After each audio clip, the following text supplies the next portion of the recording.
Recording live from somewhere. It's the world's famous TITT. It's home team in the motherfucking house. No question.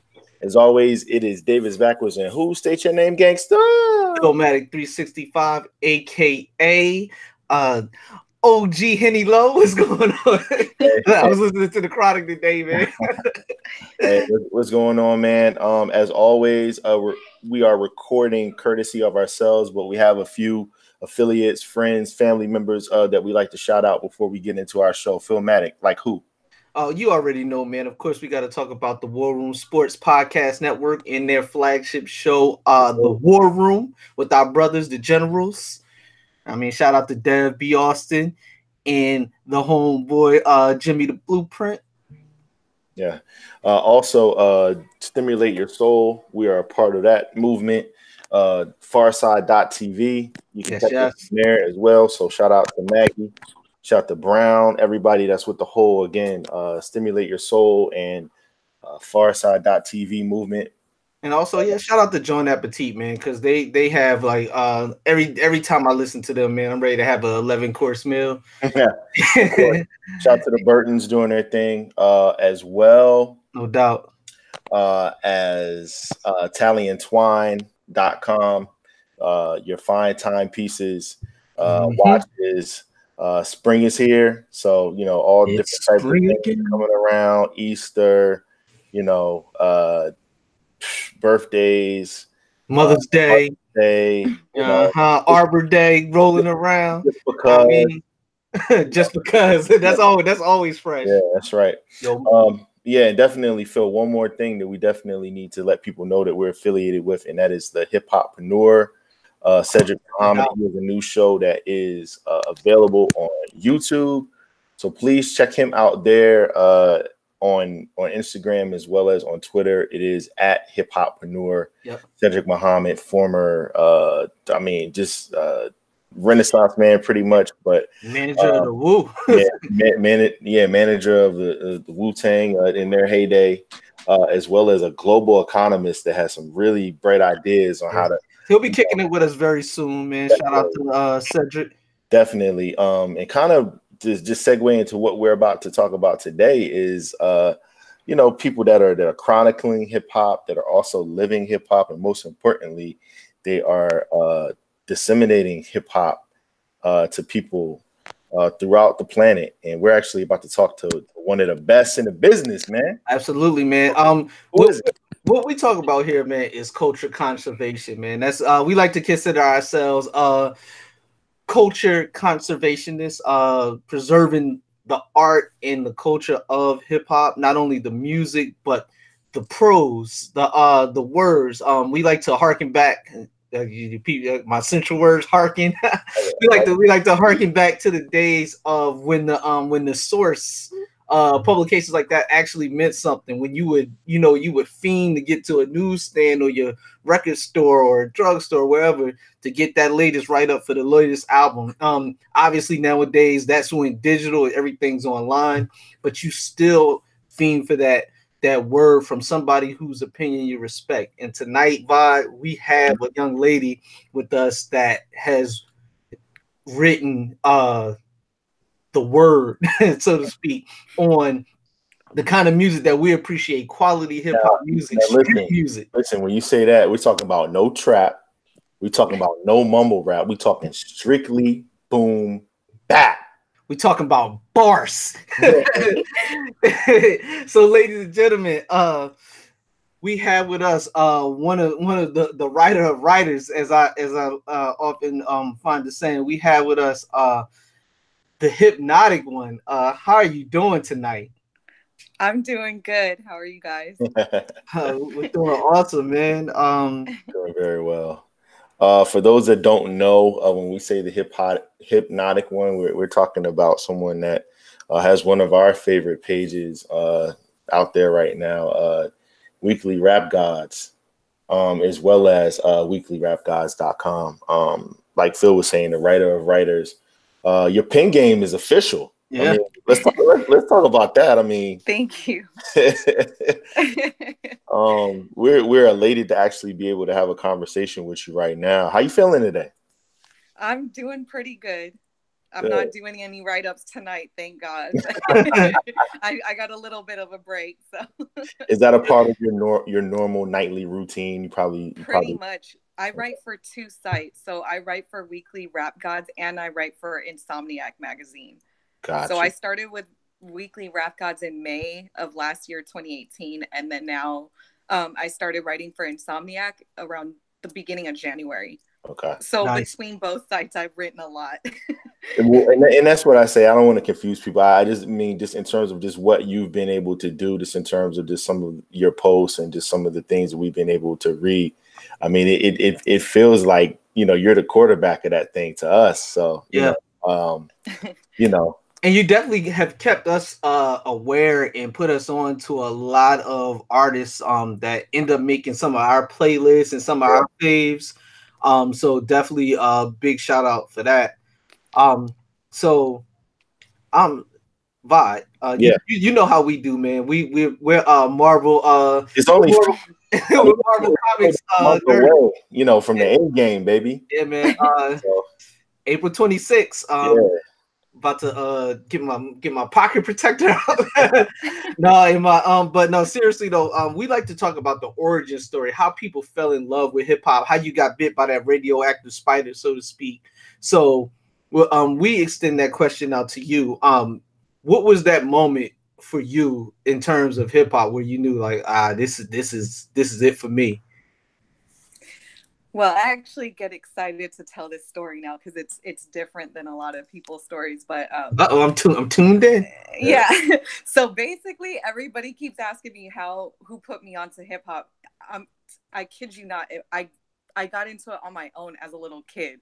So before all my siblings were around, I kind of had the TV to myself as a kid since I was like 5 or so. We can relate. And I used to just watch all like Nickelodeon and stuff. But one day I was sitting on the edge of the couch and I discovered BET. So I remember being a little kid. I was literally like maybe 6 years old or something like that.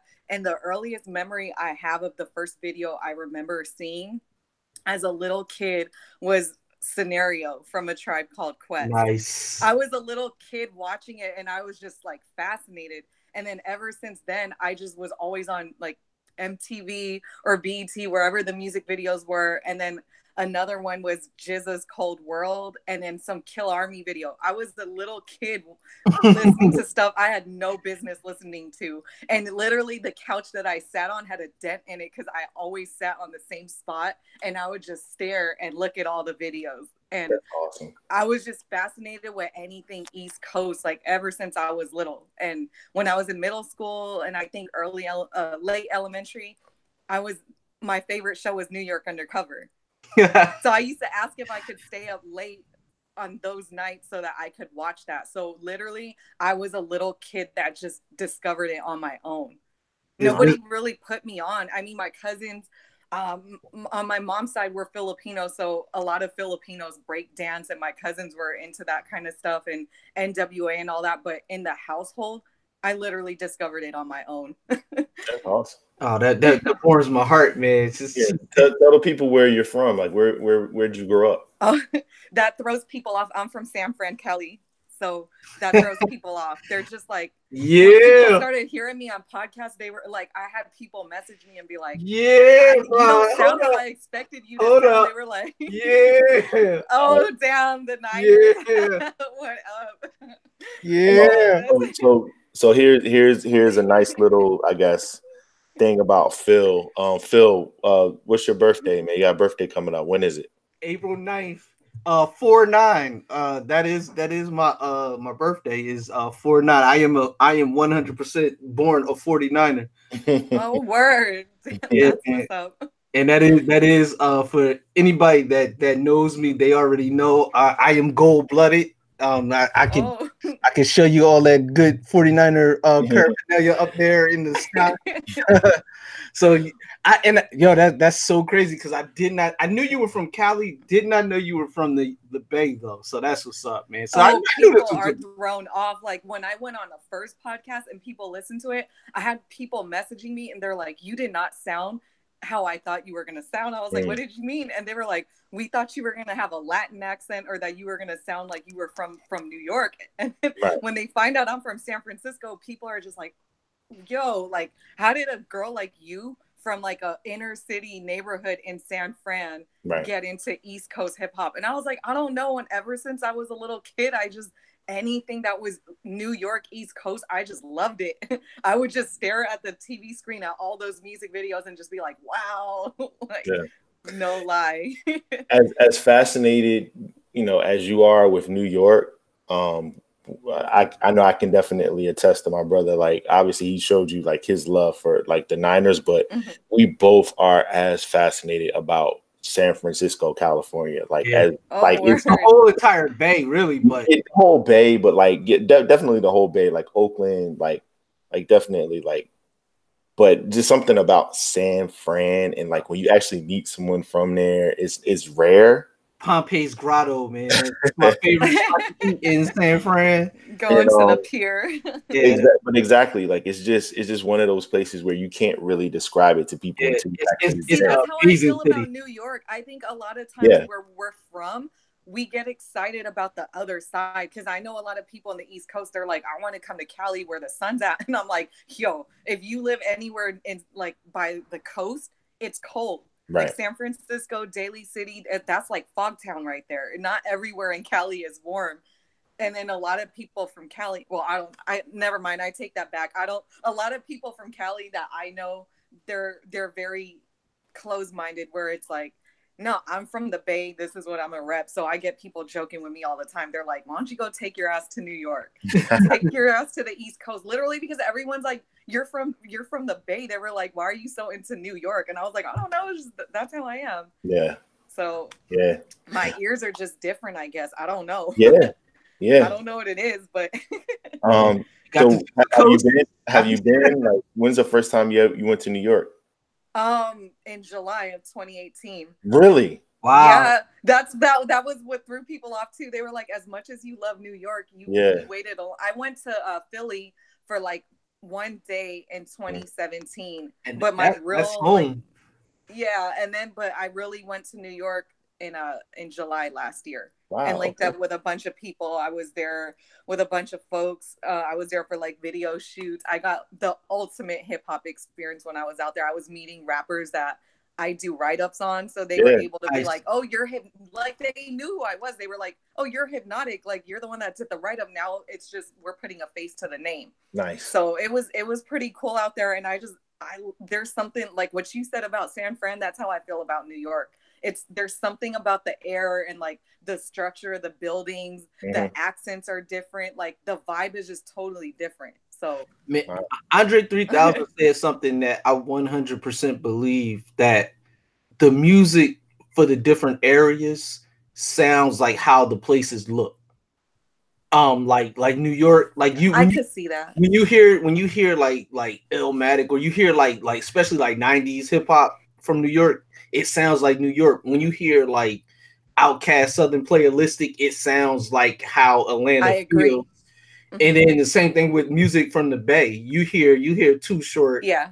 It feels like the Bay. I mean, you hear Mac Dre or Drew Down, any of the 40. You hear that area, and you get that feeling. So it definitely, the music definitely, the environment definitely plays a part in how the music sounds. Mm-hmm. 100%. But there's always somebody that'll throw you off, because of course, everywhere you go, there will be a person where they don't sound like where they're from, and then people will just be thrown off and be like, oh shit, like this dude's, he's a Cali dude, but he sounds East Coast and vice versa. But it's kind of rare, but it happens once in a while where somebody will sound different than where they're from. For me, that was always it was two groups for me. It was always Souls of Mischief and the Alcoholics. Yes. Even though like as I started to learn how accents and different things and how people in certain words, I could always tell where people were from. Upon initially hearing them, I was like, and then finding out they were from California, it's like, oh wow, that's how I felt about the licks too. I agree. The licks and the Far Side. When I was a little older, I was like, oh, they're from out here, Yeah. Yeah. So. Wow. So okay, so do you have any plans to return to New York since you had such a wonderful experience? You know, the first time. I'm actually going back next month, but I'm only going for a couple of days. Having a regular day job sucks because I can only take so much time off, and the more that this music stuff has been popping off for me, I'm really realizing how much I can do if I was on the other side, because it's been growing for me a lot. So I've been really considering trying to see if I could possibly move out there within the next couple of years, because I think there would be more opportunities for me in terms of what I love. But it's, coming from Cali all the way to the East Coast would be a major move. I would really have to do my research and have my ducks in a row before, really making that jump. But I've been looking into it little by little, reaching out with people that I've built with out there, just looking into like the logistics and the cost of living and all that stuff. So, I mean, who knows? I might be out there eventually one day, but I'm planning to go back in April for a little bit, just for a couple of days, because I just couldn't get that much time off. But we know all about the day job ruining. It kills me. It kills me because the more deeper art I get into this, there's so many people wanting me to travel. Like, people are like, come out to this show. Like, you should come out here. Like, hella people want to build and link with me. And I'm like, I have this regular day job where I can only take so much time off. And the deeper I get into this stuff, because it's really growing for me, I'm like miserable. Like, I'm just like, I need to be out there doing what I love, but I'm also trying to be smart about it. Like, I still got to pay bills and, stuff like that. So we are peas in a pod. Word. This is a conversation we literally had on Saturday. I mean, it's a conversation we've had several times, but specifically about the exact same thing on Saturday while I was at work. Yeah. Word. And I had just got off work. He had just gotten off work. Yeah, so it's on a Saturday, but So these are conversations that we are very much akin to, and we feel your pain, because we feel like what we do would be a lot bigger if we could do it 24/7. Right. Let's in get a perfect world. Let's get to know your musical taste a little bit. So we know, obviously, you like boom bap. You've had this love for New York and just for a certain type of rap for a while. But like, who's your favorite MC of all time? When people ask me that, I can't really answer that, because I listen to so much, and then there's all the subgenres. So I can't pick just one. But growing up, I loved like Nas, I loved Prodigy, AZ, Rakim, Ghostface, stuff like that. And then now with the current wave, I listen to people like Ito, Danielson, Pounds, Riggs, like a bunch of people out right now. Who else am I forgetting that I listen to like a lot right now? I know one person that you mentioned that was definitely one of our favorites when we were talking about some of the best for the year, and we talked about Benny the Butcher. Oh yes, Benny the Butcher. There you go. He's my favorite Griselda member. Yeah, ours too. But Tana Talk 3, man, that's one of the best projects I've heard in a very long time. Yes. Rubber Bands and Weight is my joint. Like, I have to play that on repeat. Like, when I'm in the car with my brother, he be looking at me because I'm like, I'm sorry, I got to run that back. And then he just be driving and he'll start laughing. Like, I think for me, it's Broken Bottles or 97 Hole. Oh, yeah, Broken Bottles too. Probably my two favorite tracks on there. But Rubber Bands and Weight, definitely is Flames. So, but yeah, man, Benny the Butcher, man, that dude is incredible as an artist. So that's one of the things where I was like, yeah, I need to get her on the podcast. We need to be speaking to her. When I saw that, because I was literally in the process of posting about our best of 2018, and then I saw yours, and it's like it almost felt like a mind read. I was like, this is dope. She said everything that I was just about to type. Yeah. I did a quick write up for the music video, but one of my colleagues had already done the review for his album, so I wasn't able to do that. But I did the write up for Rubber Bands and Weight, I think it was. Yep. But yeah, that was in my top list of 2018 albums, and I got a lot of heat from certain people about my list. Like, people were like, you don't have Rock Marcy on there, you don't have so and so on there. I'm like, man, I listened to a lot of stuff, and I was trying to fit it on the screen, so I put like 15, my top 15, because for the sake of fitting it on one page. And then I made like a second one, but people were like on me about that stuff and calling me biased. It doesn't matter what you do. Like, right? You could have put 136 things up there. 137 would have been like, yo, you forget about me. Trust me. Trust us. We got the same text and emails, and it's hard to narrow things down because I literally listen to a lot. So like when people tell me to pick a GOAT or a top 5, I'm like, I'm sorry, I can't even do it, because then I'm also thinking about, okay, I can have a top 5 from like the 94 period of time, and then I could have a top 5 of somebody like right now. So it's kind of hard because from different eras and all that stuff, there's people that I like, so narrowing it down is really hard for me. Well, let me ask you, because it's something that happens to us a lot, and I imagine you probably get this.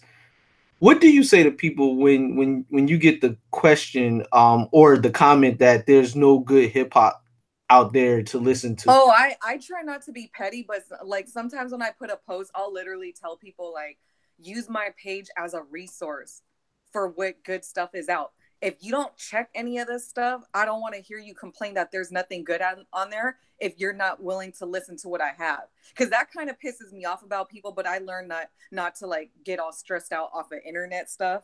But I do hear certain people complain, and I'm like, but I post a lot of stuff, and I feel like people keep sleeping on it because I see who looks at my stuff. And I'm like, whenever I post a household name, everybody shows love. And then when I try to promote certain people, I notice like there's a lot of people not checking it. So I'm like, then don't complain and say that there's not anything good out there, because I literally post everything, not for attention for myself, but because I want to get good music out there. When I like something, I'm hoping like, if I share this, hopefully somebody else out there is going to like it just as much as me, and I could put them on to something new. I like getting it out there when I like something. So I would literally like people to use my page as a resource to be like, oh, I want to hear what's out. People ask me, who do you listen to? What do you like? I'm like, look at whatever I post on my page. Everything on there is what I like, because I won't post anything unless I like it. So when I wish I had an air horn right now. Right? I'm serious. I be telling people, I'm like, I don't say it all the time, but I know on a couple of posts, I was like, if you're sleeping on this, I feel bad for you, or don't say that there's nothing out there if you're not checking what I'm posting on there. Right. So there's a reason I put it up. I share it because I want people to be able to check it out. That if they didn't know about it, I'm like, use my page and look at what's on there. You might find something you'll like. Yeah. So. Yeah, definitely sounds like what we say a lot. I mean, the one thing that we love what Fonte once said when he said, he's like, I can't complain about what's on the radio because I don't know what's on it, and people always just like, yo, the songs that are playing, they're so whack and everybody's so whack. It's like, you're choosing to subject yourself to that. At this point, almost everybody has a smartphone with streaming capabilities, or you have your own catalog that you could listen to. If you're choosing to listen to this stuff and that's what's dominating your listening experience, I mean, it's totally on you. It's not like 20 years ago where you were just at the mercy of, MTV or BET. You had to take what they gave you. Now it's all on you at this point. If you find whack shit, it's your ears. You're wrong. Yeah. So yeah, the approach that you're taking, just in terms of trying to get people to recognize and relate really to some of the newer, like you said, Pounds, Riggs, like definitely we respect that, because that's what we try to do too. So yeah, I mean, and I've literally had people, like a few people telling me like, I wouldn't have known who this guy was if you hadn't posted him. Like I have put a lot of people on, and I have friends in the industry that, you know, like rappers that have been around longer, and they'll even tell me, they're like, you know, I don't listen to a lot of the newer artists, but I know you. I know that you got good taste. And they're like, I'm not even gonna lie. Like, I heard some of these newer cats and I'm sitting there like, oh, this dude is kind of nice. And that's coming from like my homies that's been in the scene for a long time, that they don't normally listen to new stuff. So that shows that my reputation is pretty good, that somebody who's been around longer and they're not into the new stuff, they're like, I'm willing to check them out because it's coming from you. And I know that you actually have your knowledge, you know your stuff. So it's cool, you know? That's what's up. Now, I've read a lot of your work. And I know that you put a huge amount of effort into the things that you write, and listening to the music and actually giving it what I would consider like a full listen, like when you like listen to every song and, you know, look and listen for different things. In today's landscape, where things are so quick hitting and, you know, everybody has such a short attention span, how do you feel about when you put in so much work and the eyes may not go like the way that you think that they should? What do you mean?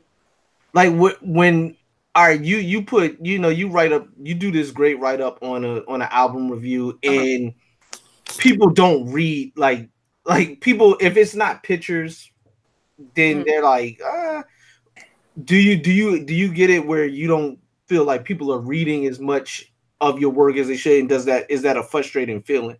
It is, but I don't take it personal. I just kind of like, the way I see it is, I know who like literally F's with me and who doesn't. Like I know who reads my write-ups and I know who doesn't. And I know off the bat that for sure the artists themselves, their managers, their producers for sure read them because it's about them. So they're going to want to read it. But in terms of my followers, I only know certain people do it. And then when it comes to like my close friends and family, like a lot of people in my personal life don't really get my style. They're happy for me. They're like, we're glad that you're passionate about something, but let's be real. I know that they don't really read all that. I'm to be honest. Like I know, but I know that you're your own biggest like promoter. So I tell people that too. I was like, I'm not gonna get mad, but even the people that are closest to me, I'm like, I know you don't read my stuff. Like I gotta sometimes, like when I first started, I was excited. I was like texting everybody the links to all my first write-ups. I was like, hey, look at it. I was like, you guys like my write-up, and people would be like, oh, cool. Like they're like, I'm proud of you. And then certain ones would give me feedback and be like, I didn't realize how good of a writer you were. And then the other people would just be like, yeah, I'll check it out. And then I just started knowing, I'm like, I know you listen to it. I know you don't. And then with my mom, I don't even know why I bothered with her. I was like, Mom, like people are inviting me to be on podcasts. And she's like, you know, she's Filipino. She's like, oh yeah. And she's like, so what is that? What is that? And I'm like, you know, it's almost like being on the radio. I was like, people want to talk to me. I'm all excited. And she's just standing, she's listening to me like, oh, okay. And then I'd be all like, damn, I'm all excited. And then they don't even care. Like, and then I'm just like, forget it. That's why I'm like the outcast in my family. Like, the thing is like, people see what I'm passionate about, but I know like not everybody like really pays attention to it all like that. So I just don't take it personal. I just realize that I'm different. And when I do my write-ups, I post, you know, like the little screenshot that shows like what the title is, what date I wrote it, and then I'll play a music video from that album, and then I'll put it up in my stories. Like I'm my biggest promoter, and then it helps that the artists usually repost and they'll shout me out too. So people will look at it that way as well. But yeah, I realize that not everybody's gonna be checking for it. So yeah, man. But shout out to all our friends. Yeah. Yeah, shout out to all our friends that don't listen to the podcast. I just learned not to take it personal, but I'm not gonna skimp on the quality of what I put in my work. I'm still gonna write the best that I can, and then whoever reads it, I appreciate them for checking it out, you know? Yeah. I mean, just to your point, like I could say right now to my wife, hey, when you hear this point of the podcast right here, yo, come to me. I'm gonna hand you $100 bill. Phil doesn't have to edit that out, and I don't have to go get $100 bill because she's probably not gonna, like 10 times out of 10, like she's not gonna listen to it. But at the same time, like she still like loves the fact that we're passionate about something. Like, and like she supports me, and you know, same thing with Phil's wife. Like, you know, just loves the fact that like there's something that we actually like love so much, you know, that we have such a respect for.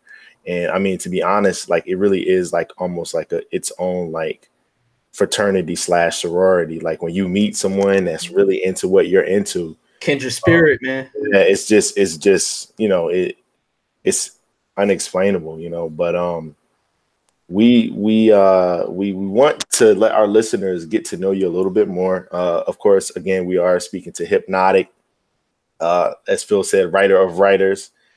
You can check her writings out online at, you know, weeklyrapguys.com.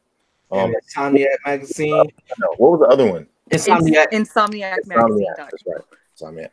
But we want our listeners to get to know you just a little bit better. And same thing here. So we do a little maybe Q&A, you know, a little something. We could throw some curveballs at you to see what you Phil, you ready? Oh, you know, I'm always ready. This is what we like to call tit for tat. It's rapid fire. You either gonna choose one answer or the other. Okay. And Vod, I'm gonna kick this thing off. Okay. And but before I do that though, I just want to say, hey Hip, do you know who BJ Armstrong is? No. That's great, because that was Michael Jordan's teammate. That was also Michael Jordan's son's favorite player. So even Michael Jordan, one of the greatest players of all time, it didn't get love from the people closest to him like he probably should have. So his son's favorite player was BJ Armstrong, who was about 100th of the player that Jordan was. But I digress. Tit for tat, vibe. We got an East Coast supporter here. So right off the bat, if I say the Low in Theory, you're gonna say what? I might throw a curveball on this one, man. Oh, you always curving. But yeah, so if you say the Low End Theory, I'm gonna go with my favorite album of all time. I won't throw too much of a curveball. Midnight Marauders. And Hip, we're gonna ask you, which one would you choose out of that two? If you just had to make just draw a line in the sand and be like, I'm over here with this one, which one are you choosing? Dang. I might go with Midnight Marauders. Of course. Yeah. All right. Now, of course, we mentioned Marvel, of course, hip hop, but our other love besides our families is sneakers. Like to know. Me too. So we know that you're the fly shorty for life. Okay. So Phil, if I say I'm rocking with, because Air Max Day just passed. Okay. If I say that I'm rocking with Air Max 97s, oh, you already know where I'm going. What you rocking with? 9.5, mother. Get live. Air Max 95. Okay, so Hip, are you on the side with me, Air Max 97s, or you on the side with Phil, Air Max 95? Anyone paying close attention to me knows I'm Air Max 95 all day. Oh. I got it in like 8 different colorways or something. 9.5. Gracious.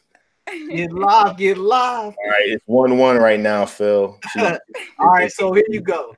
If I say works of art from the producer of producers, DJ Premier, Vibe, you're gonna say? I'm gonna say Peep Instrumentals, because that is totally indicative of Mount Vernon's own Pete Rock. Hip, which side you on? You on the side with me, with Pete? I gotta go with Premier. I gotta go with Premier. I love both of them though. That's a hard one. That is a hard one. I like them both a lot, but yeah, I gotta go with Premier. Okay. All right, I gotta get you back on my side. Hold on. Let me okay. All right. So if we're talking, oh man, that's a tough one. I kind of Phil, you threw a curveball right there, man. Okay, all right, I got it. So if I say that I'm rocking Timberlands, and Hip, I need you to rock Timbs with me. Phil, what do you have that can compete with that? Oh, okay. All right. You rocking Timbs over here, B. Okay. I'm going. We're gonna leave sneakers out of this because we already know that's a cheat code. Sneaks. We already did sneaks. So I'm gonna go. It is Wednesday when we're recording this, so I'm gonna go with the Woo, and I'm gonna say Wallabies. Yeah. And what do you say, Hip? I'm gonna go with Timberlands because I got a lot of Timbs too.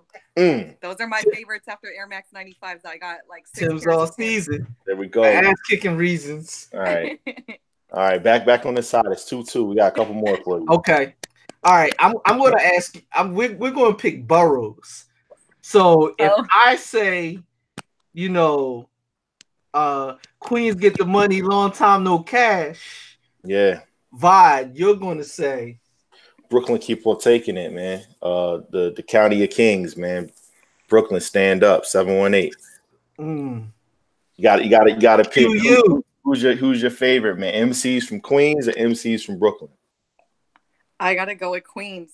Give up the goods is my joint. Like I wanted to start rapping that as soon as he said that. Queens get the money, long time no cash. Like all my favorites from back in the day are in Queens, and even rappers I listen to now, a lot of my favorites are in Queens. So I gotta go with Queens.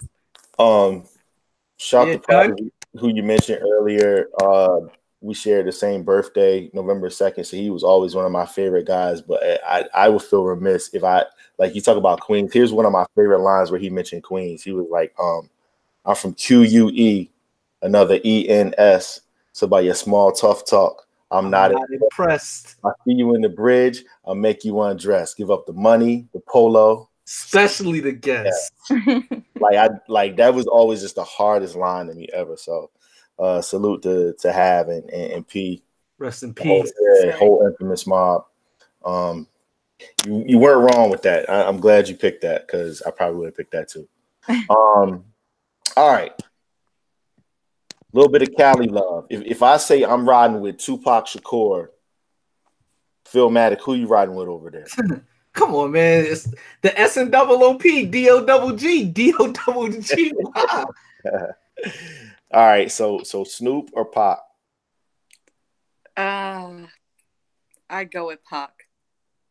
Okay. You didn't seem confident though, but I'm because they both have stuff that I like. But if I had to pick between them, I probably paid a lot more attention to a longer catalog of Pac's. Okay, over time. That's fair. Okay, Phil, we got a couple more. Yeah. All right, so we gonna keep it in Cali, but we gonna switch it up a little bit. So if I say the San Francisco 49ers vibe, I'm gonna say the Golden State Warriors. And what are you gonna say, Hip? Warriors. Yeah. I knew she was gonna say the Warriors, and I started, but I couldn't. Nation, baby. I couldn't not pick the 49ers. That's just my homerism a little bit. You know what I mean? All right, I'm up 3. I'm up 4-3, Phil. As yeah. You got it. All right, we got 2 more. Okay. This is one of our biggest arguments: French toast or pancakes.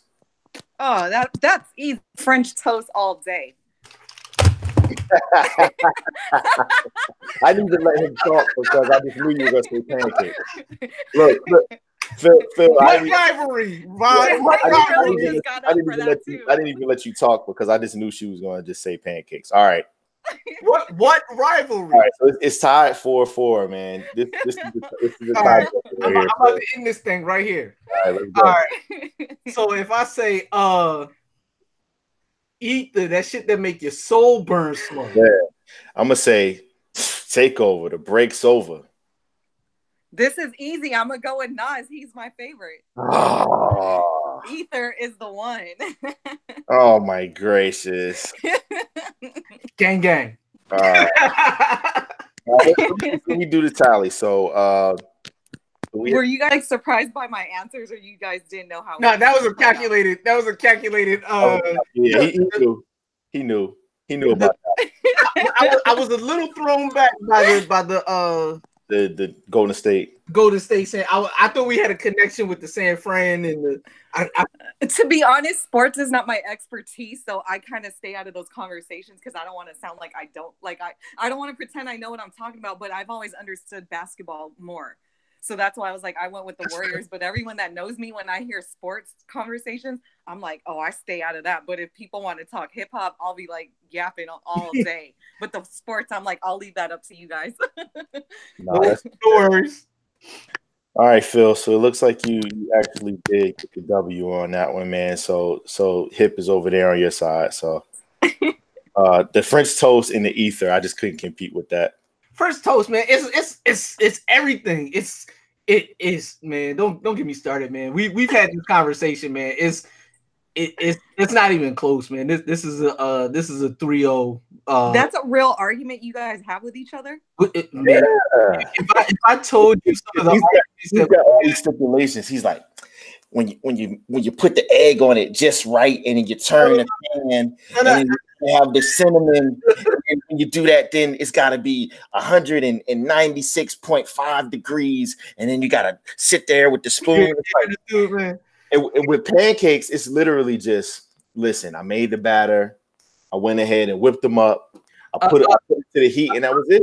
A third grade dropout can make pancakes, but a true connoisseur of the breakfast menu knows the joys of making the perfect piece of French toast. So I'm not even gonna listen to that slander. But there's rules if you want to do it correctly. I mean, but that's neither here nor there. The fact of the matter is, it's 5-4. Young Philmatic. Yeah, it's all good. We are rocking with one of our new favorite people, the Hipnotik1. This is Tissue in the Tape. This is episode 216. I want to speak about something. I didn't know when I was going to do it, but it seems like no better time than the present. By the time you guys are hearing this, we would have already known about the passing of hip hop and battle rap legend Tech-9 from Philadelphia, not to be confused with Strange Music Tech-9 from Kansas City. Everybody knows I'm not the biggest fan of battle rap, but I had all the respect in the world for those guys, and especially being from Philly. Tech was somebody that I always kept my eye on and kept my ear out for. So hearing about his passing was definitely sad. It was a loss for the whole entire hip hop community. So just wanted to get you guys' thoughts on this, because I mean, this is just kind of sad, man. It's not kind of sad. It's very sad, actually. Yeah. I'll just say, just in terms of just like you said, maybe you weren't the biggest fan, but you had a lot of respect. I know with me, I spent a lot of time, not necessarily chronicling the culture, but definitely watching it, being entertained by it, have a tremendous amount of respect for it. And the thing that I can say is that in terms of just respect, whether it was him actually performing or him covering it, commentating, and, kind of, finding a different niche in it in his career, he was one of the more respected guys, and he had a style that just was different. Like when you think of like people that were just different, like Big L, Pun, Old Dirty Bastard. Yeah. He almost was like a mixture of all of those different things, from the comedic part to the way he set up his lines, to the way that he actually delivered his lines. You could take showmanship, yeah. Take all three of those guys that I mentioned and kind of just think about that in terms of how he was as a performer. So, again, very sad. One of I guess the byproducts of this in our community, when we have, our legends, are the people that we respect pass, they're gone too soon, but the outpouring of people that really showed that they had love for him, from Kendrick Lamar to you know, you name it, you know, just people that you didn't even know. Kansas City. Yeah. But you know, people that you didn't even know really had respect for these people. Obviously, you know, they send their respects and whatnot. It's just like we always say, the reason why we do what we do is because for these people to get the flowers while they're here. And you know, just talk about that a little bit. Like you said, like you know, we chronicle this, we kind of put our blood, sweat, and tears, our words to this for these particular moments so that people can know how much they're loved, right? Yeah. I agree. Yeah. So yeah, I just said all that to say, you know, just a tremendous loss, but definitely prayers and thoughts for his family, and you know, anybody that's really, you know, lost anyone in this community. We know that their music and their legacy lives on. Absolutely. And big respects to Tech and all of his fans, his family, his friends, and he will definitely be missed. Hard to transition from that, but I definitely that was just something that was on my mind, and I wanted to make sure that we got that in. I couldn't end this episode without definitely paying our respects. But Hip, man, I got you here, and it was a long time coming. We made it happen, and you know, I wanted to talk to you about your process in terms of when you do your write-ups, because I mentioned, you know, you put a lot of effort into your work, and you know, it's very detailed, and I definitely, as somebody who's a fan of details, I appreciate that. I can tell if I'm going to like an album by reading what you wrote. You know, just I feel like we look for a lot of the same things in terms of the music when we listen to it. So can kind of give us an idea of what your process is like when you're doing your write-ups. So I basically I just need like a quiet place to listen to the music. Because I'm basically like a nerd when it comes to the music. I really dissect what I listen to. I pay attention to delivery, like the wordplay, the bars, the beats, the production. You know, like I'll hear beats within beats that other people didn't catch, and I'll tell them, you'll probably hear this in the background if you put some headphones on. Like I really pay attention to everything, and I like to run things back. I like to quote a lot of my favorite parts of the song. And then I look for like the themes and the concepts. I just pay attention to the overall picture because I like to give detail about what I write. If I'm going to promote something or tell people to check it out, I want them to understand why. You know, they're gonna be like, okay, you like this album, but why do you like it? So I try to be specific about what I like. And then when I pick my favorite tracks, I usually start off by like introducing the person, where they're from, what the name of the project is. I try to include everybody that was a part of it, like who mixed it, who produced it, who's featured on there. And then, you know, I just have to listen to everything multiple times so that I could really get a feel for it. And then I just take notes. I write down something about every song. And then if it's a short write-up, I will just kind of say what my favorite tracks are. But if I'm going into more detail, then I'll pick, you know, a few of my favorite tracks from a project, and I'll talk about what I liked about each particular song I picked, whether it was the way that the person delivered, or if it was the production that I liked, or if it was both. So I just really got to pay attention to a lot of it. So I usually need a quiet time and a quiet place to listen, because when I try to listen to albums when I'm on my way to work or something, it's kind of hard because I'm distracted. So I usually do a lot of it at nighttime when I wind down, and then I just give it a few listens before I start writing something. And then it takes me a few days sometimes. Like I'll just take notes along the way as I'm listening to things, but I always go back and listen to it for another few more days, so that when I start actually writing the full write-up, you know, I have everything already there, what I wanted to say about each segment or part of the write-up. Nice.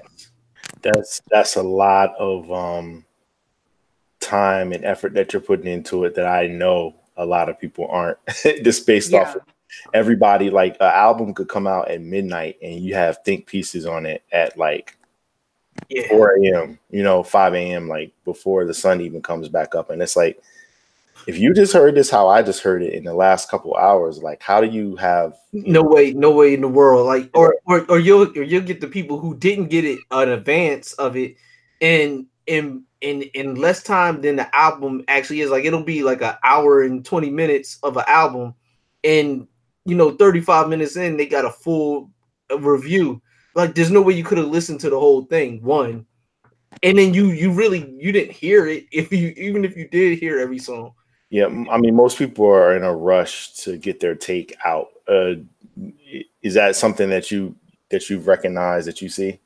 Yeah, I'm actually glad that you guys brought that up, because I do see sometimes people will post and be like, how is some of you bloggers out there really get your write-ups that fast and whatever? And, you know, like, but my writing speaks for itself. That's why people know me. When they read it, they're like, all the producers or the rappers, they'll tell me, they're like, I really like your write-ups because I didn't even have to explain everything to you. You kind of like listen to it on your own and you get it like without me having to explain a whole lot. I'll hit them up sometimes if I have a question or if I want to confirm certain information, but for the most part, it's just off of me listening. And for the people that wonder about that, it's because people actually send me a lot of the stuff early. So I like to keep my write-ups fresh and have the write-ups done within a week from when something's released, to keep it fresh. So that's why I usually ask people, can you please send it to me early? And since I know a lot more people now, they kind of know the routine and they'll send it to me ahead of time. And that's how I'm able to put that much detail. I don't listen to an album for 1 or 2 days and then that's it. I need more time.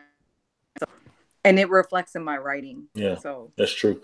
And if I was half-assing it, I wouldn't be able to write that much detail and break it down the way I do if I just heard it for like 1 day. You know? So you develop that trust that they're able to actually, because you know most people there, you know, we get people that send us stuff, but again, we develop that trust with them too. You have that track record where it's just like, I know I can trust her, I can send this to her, it's not going to, you know, get leaked out. My or reputation's good. They know that I don't do that. I mean, people have sent me stuff and they're like, I'm trusting you that it's not going to get leaked, right? And I was like, no, I never do that. So they know me at this point. They're like, okay, whenever I have something, I could send it to her and I know it's not going to get out there to anybody else. So yeah, that's love. Yeah. Just a couple more things just as we head towards the end of the show. One of the things that we noticed too, just kind of just looking at your post, you do give a little bit of your personal life in there, just in terms of just like you know, embracing like beauty and, you know, like some of the things that you say just in terms of like, you know, like no makeup, no filter. In this day and age of you know, people kind of automatically either saying they like something or don't like something with their approval or their verification all day, every day. How do you feel about that, just in terms of, you know, just like social media? Do you feel like it's the gift and the curse? Yes. I feel like if you don't use it for the right reasons, it could become problematic. Sometimes people are petty on there. I don't really get too personal on there. I don't put a lot of my personal business out there, but there are certain things that people know about me because I'm big on the, like, sometimes I like to be natural and have people see me what I look like without makeup, so they know I'm not this fake internet person. So I do sometimes put no filter in, you know, because I that's what I do. But you know, there's certain things that you could share on social media and certain things that I feel don't need to be put on there. So other things I won't dive into if it's super personal, but yeah, little things like that. I'll write. I'm big on diversity, cultural diversity, race and ethnic relations. But I stopped posting that stuff like years ago, just because it would just create a lot of drama with people. So that's why about 90% of my social media is dedicated to hip hop. And then the other 10% is like, you know, my sneakers here and there. Once in a while, I'll post my family or, like the little selfies here and there. But a majority of it, I dedicate it to hip hop because I love it that much. And that's a big reason why I have social media. If it wasn't for that, I probably wouldn't really be on it as much. So. Yeah, sounds familiar. I want to get your thoughts also on this, like really I guess in the past 18 months, but really here lately, just the whole cancel culture. where, you know, people are digging up things from, and it's not just rappers or entertainers, it's or anybody. Yeah, Anybody can get it. There was a pitcher that was pitching in the All-Star game last year, and he made a tremendous play and everybody was excited. And then like 2 minutes later, like it's like they were waiting to like expose his racist tweets, you know, while he was actually still performing and doing his job. And it was one of those things to where it was like, you know, he made some comments back when he was like 14, 15 years old or whatever. And here he was at 26, or, you know, how it was a long time. Yeah. But you see, you know, everything from, you know, from R. Kelly to Michael Jackson. Now it seems like Cardi B has gotten herself into a little bit of trouble here past couple of days. What do you think about cancel culture? And do you think there should be like some type of like statute of limitations on, you know, maybe not in the case of like R. Kelly, but when people make comments and they post things, like you said, like political stuff too, you think there should be a statute of limitations on that, and like comments that someone made when they were 21, they shouldn't be paying for when they're 26, 27 and more mature? I mean, it's helpful to know certain things like that, but I think when people are commenting on it, it just becomes really messy at times. Like there's certain things where I'm like, okay, yeah, I understand, like somebody said something or they did something that was messed up, and if you want to address it, whatever. But it's just like on the internet, people are just really petty and they run their mouth like crazy when they probably wouldn't do all that in the streets or something. You know, it's like 100%. If you could have a creative dialogue, I've always said that I'm fine with debating as long as it's done in like good taste. But when people are just jumping the bandwagon and just like cussing and talking a bunch of crap and like just doing it for attention, it's really annoying. So I don't pay a lot of attention to a lot of the celebrity posts. Like literally when I say my stuff is all hip hop, that's literally what it is. I don't follow like, you know, people like the Kardashians or a lot of popular culture. I'm not into that. So when I see stuff like that, I usually just keep scrolling and I hear about it from other people that jump on the bandwagon and start throwing their 2 cents in. And I'll be like, I didn't even want to hear about all this, but I'm hearing about it because everybody wants to talk about it and like have a field goal for the day whenever there's some news like that. But if it's not hip hop related, I usually, to be honest, I don't care. I'm just like, okay. I mean, sometimes I'll have an opinion about something I heard, like what you said, and then I might talk about it amongst one of my friends or something, and I'll be like, did you see what that was posted earlier today? But I'm not one of those people that sits at, you know, and types about it and puts a bunch of comments about it on there, because then it just creates a bunch of people online just like fighting with each other and being petty, like just because they know that they can, because they're hiding behind a screen. So I try to stay out of stuff like that. Yeah, me too. Yeah.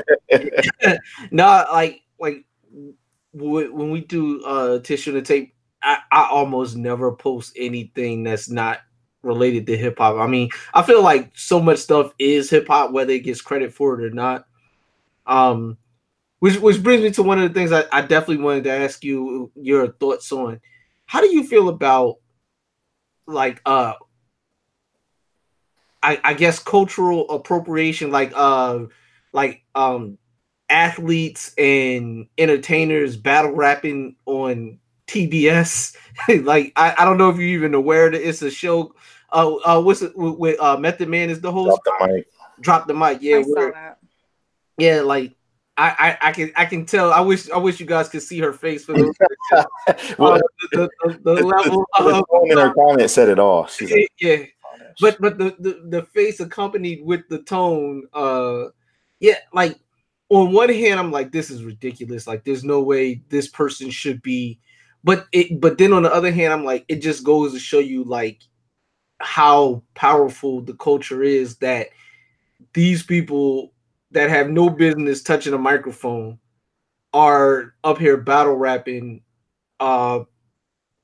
in like a competition. I'd much rather see an actual battle rapper on TBS, but it's something that just speaks to the power of the culture, and it a part of it makes me cringe, but a part of it's almost like a sense like, yeah, everything is hip hop, as you know, as we're often fond of saying.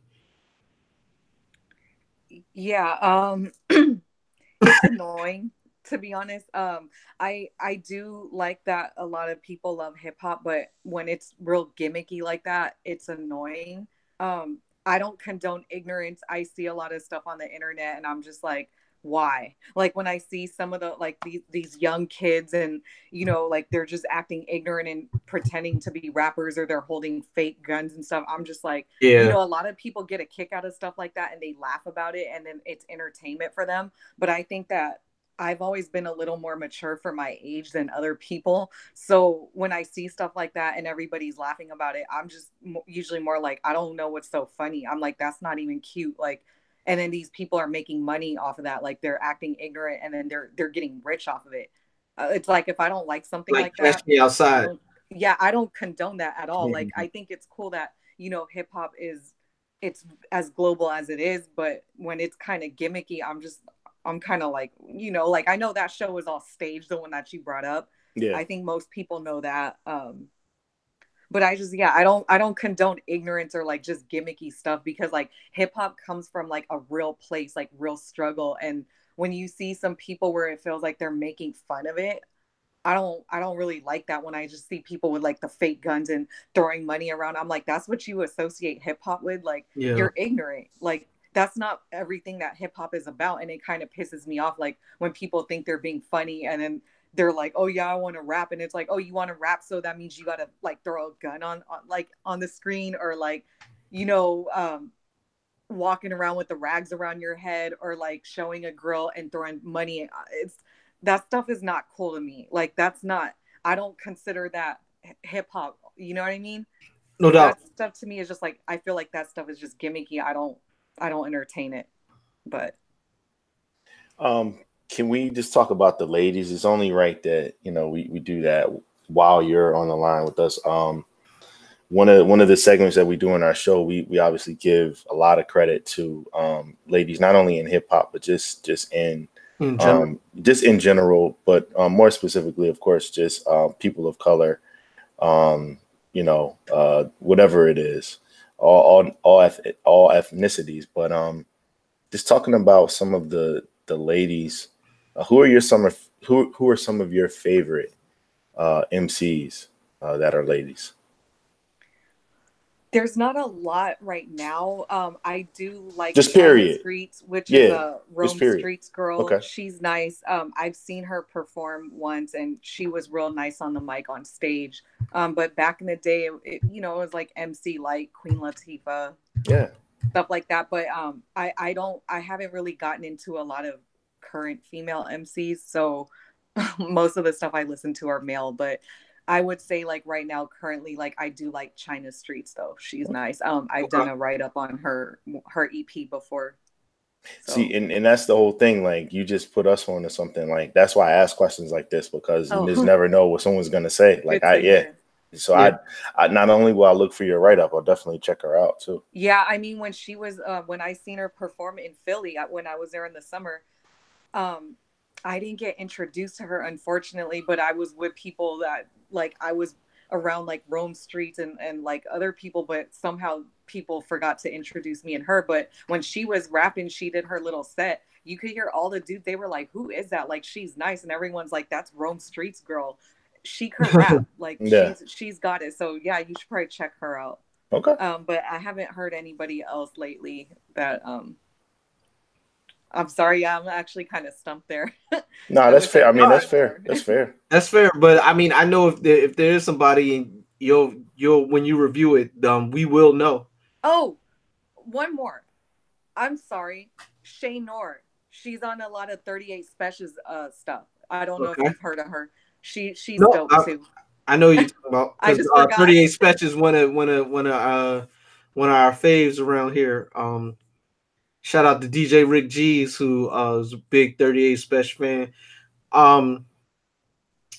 Yeah, man, this has been dope, man, because if your story is very similar to ours in terms of like your approach to hip hop, how you listen. Like we do the full listen, what we call the full listen, where you got to listen to it in the headphones, you got to listen to it in a quiet place. Got to listen to it in the car to make sure it knocked.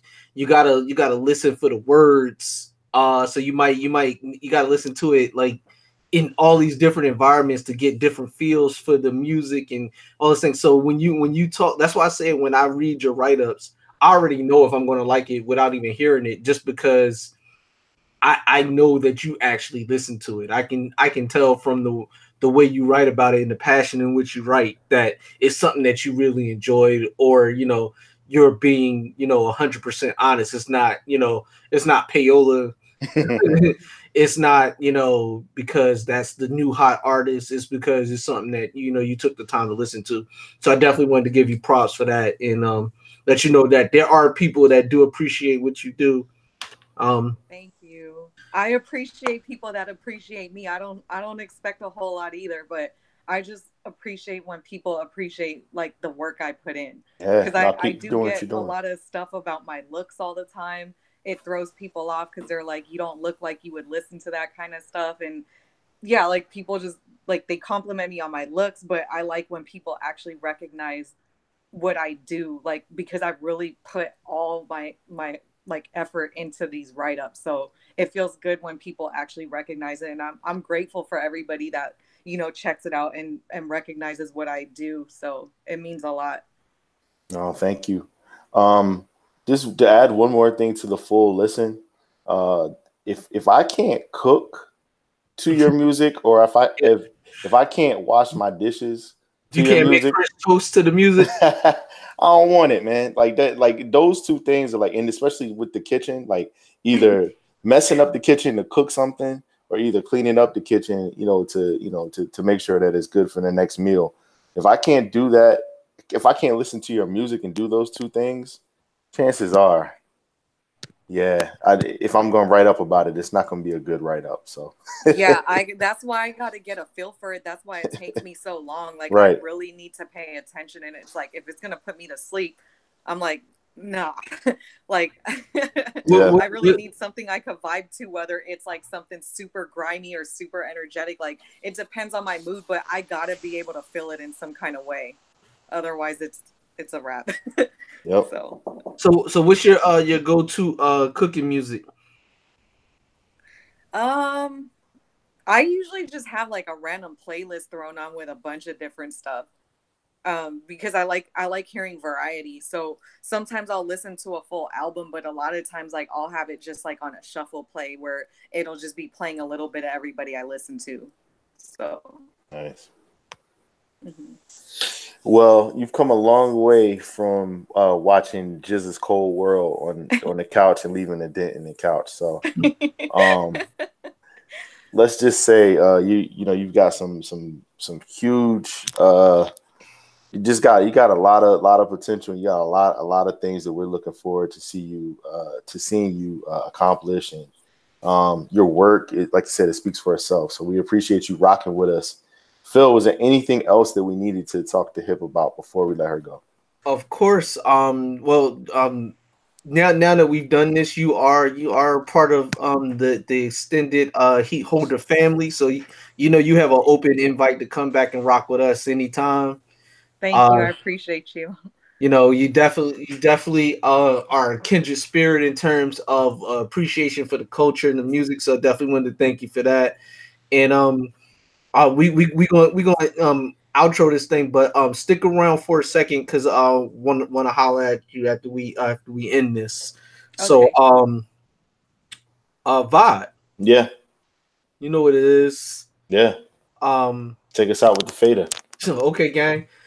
Once again want to send out our condolences to Philadelphia representative, battle rap legend Tech 9, and just wanted to say, man, appreciate the people around you while you can. As many of us have often fond of saying, give them the flowers while they can smell them. It's so much more than that. Just generally appreciate everybody and what they do, and appreciate them as people. And on that note, man, you already know what it is. We work for the money, we live for the love, but we die for what we believe in. This is Tissue and the Tape. This is the home of hip hop. So please respect HeatHolderz.